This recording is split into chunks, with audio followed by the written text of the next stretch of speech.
Goeiemôre maats. Vanoggend leer ons oor Pinkster.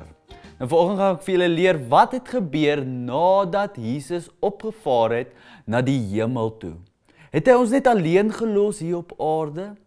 Wel, kom ons lees. Ons lees vanoggend uit Lukas 24 vers 50. Daarna het Jesus hulle uitgelei tot by Betanië en hy het sy hande opgehef en hulle geseën.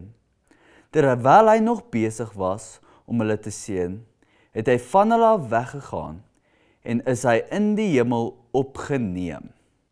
Nou maats, ons het gelees nou nadat Jesus opgestaan het uit die dood uit en 'n tyd saam sy disippels spandeer het, het hy opgevaar na die hemel toe. Maar beteken dit hy's nou net daar ver hoog bo in die hemel? Wel, ons leer nou in Pinkster dat dit nie so is nie. Nee, soos wat ek julle vandag gaan wys met ons eksperiment, ek het vanoggend die teesakkie, 'n koppie met 'n hartjie en 'n lighter. Nou die teesakkie is die voorbeeld van wat gebeur het toe Jesus opgevaar het hemel toe. Die koppie is wat met my en jou gebeur het en so aan gaan ons dan nou kyk.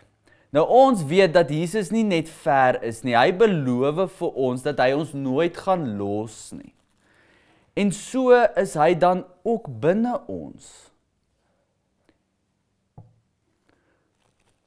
So kom ons kyk na wat gebeur met hierdie sakkie.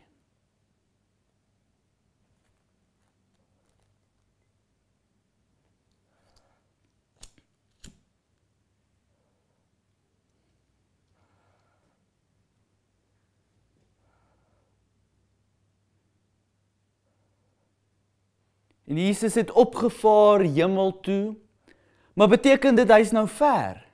Nee, dis nie wat ons leer nie. Ons leer deur die Heilige Gees. Sien, hier waar ek en jy is Jesus ook. Hy werk in ons en deur ons deur sy Gees. Die volle Gees van God, hierdie Pinkster leer ons, is nou by my en jou. So ja, Jesus het opgevaar hemel toe en is daar bo by die Vader, maar terselfdertyd, deur sy Gees, is hy binne my en jou. Maats, kom ons bid nou saam.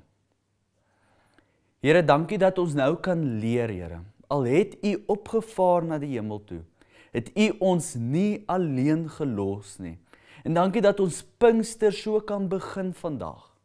Here, om te weet dat U heers oor die koninkryk, oor U koninkryk, heers oor die hele aarde, maar ook terselfdertyd, deur die Heilige Gees, is U met ons, en heers U oor ons ook, en werk U ook deur ons. So ook wil ek bid vir elke maatjie wat hierdie boodskap sien, en kyk, mag hulle weet, Here, dat hulle nooit alleen is nie, en dat U nooit ver van hulle is, en sal wees nie, dat U altyd naby is. Ons bid dit in U naam. Amen.